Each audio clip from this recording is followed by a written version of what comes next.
Hello, this is Jane Goodall with a message for Earth Day 2021.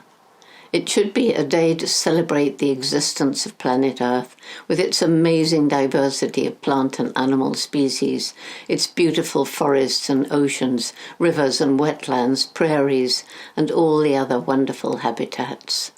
A small green and blue sphere circling the sun. Of course, the sun has other planets, but planet Earth is our home, and it's our only home.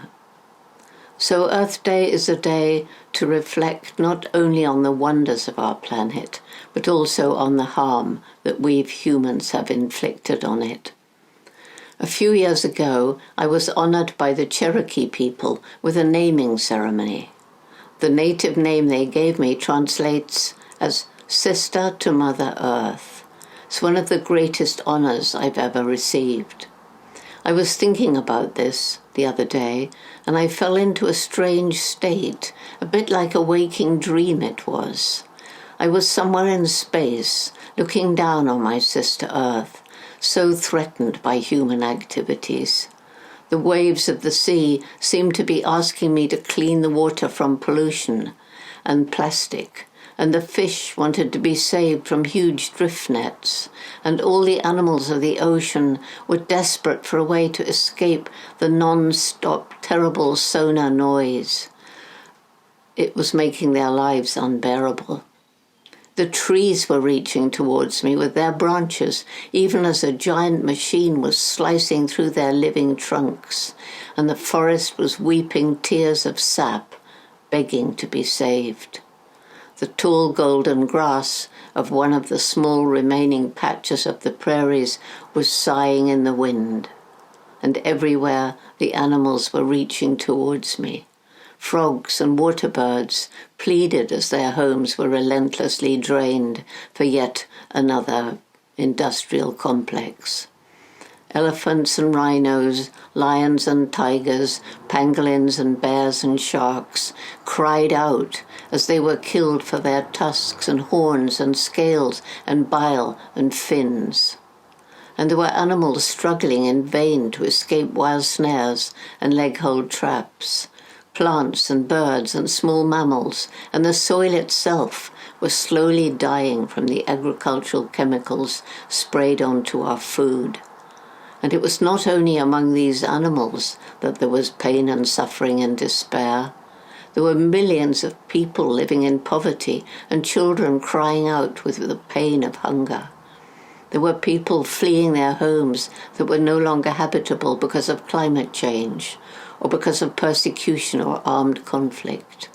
There were people without jobs, sleeping on the streets. We must remember we are animals too, and we are part of and not separated from the natural world. We depend on Mother Earth for clean air and water and food and everything. In my waking dream, I wept for Mother Earth, and then, softly at first, then louder and louder, came the pattering of feet and the hushed voices of hundreds, no thousands, millions of children. Children running to save the trees and the rivers and the oceans, running to help the animals and nurture the soil. "We're coming. We will save you. We will fight for you," they whispered. They were from every country, every culture, every religion. They were coming in togetherness, and they were reaching back to their parents and grandparents and their friends. Mother Earth needs all of us, they were saying. Phew. Well, now I'm back in my little attic room, my office and studio for the duration of this pandemic. What shall I say to you this Earth Day? It's a day to plan what we each can do to heal some of the harm that we've inflicted. We've all been affected by the COVID-19 pandemic in some way or other. So today, on Earth Day, let's remember that we brought this pandemic on ourselves by our disrespect of Mother Earth and our disrespect of animals.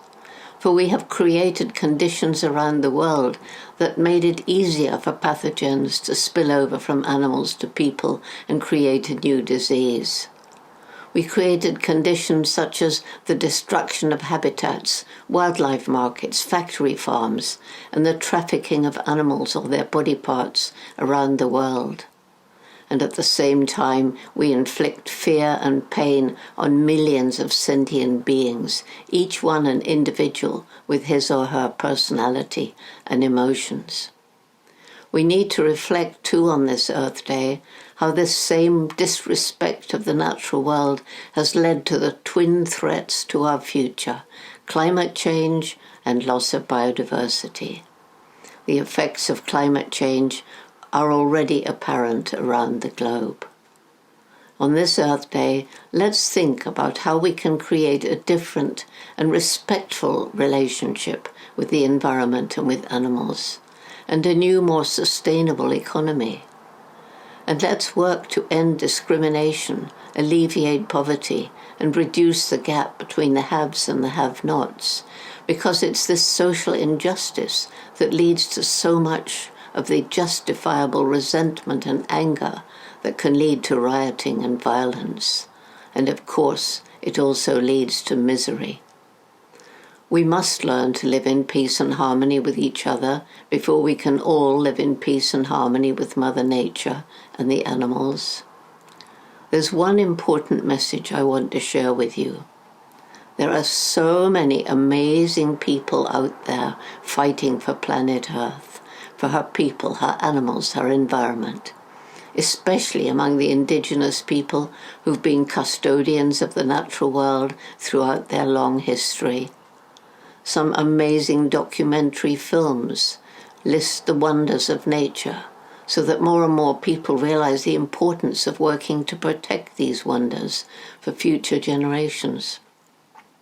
There are companies working hard to ensure that their products are ethically sourced and produced. There are programs like the Jane Goodall Institute's Takari program that help people in poverty find ways of making a living without destroying their environment, because you cut down the last trees and fish the last fish in desperation to feed your family otherwise. There's increasing interest in producing food in partnership with Mother Nature. Methods like permaculture, regenerative agriculture, agroforestry, small family farming. If food grown in a sustainable way without chemicals costs a bit more, well, we value it more and we waste less. And the waste of food around the world is shocking, especially when we think of all the people living without even one good meal a day. And innovative technologies are continually finding new ways for us to live in harmony with nature, as scientists use the brilliant intellect that we have been gifted with. And each of us is beginning to think more carefully about our own ecological footprint. So today, let's all think how we can each do our bit, for every single one of us has a role to play, and each one of us can make a difference. Let's all work together, parents and children, corporations and NGOs, governments and the general public. Let's make a list of things we can do to make this a better world for people, animals, and for planet Earth. Not just today, but every day. Let's think of every day as Earth Day. Thank you.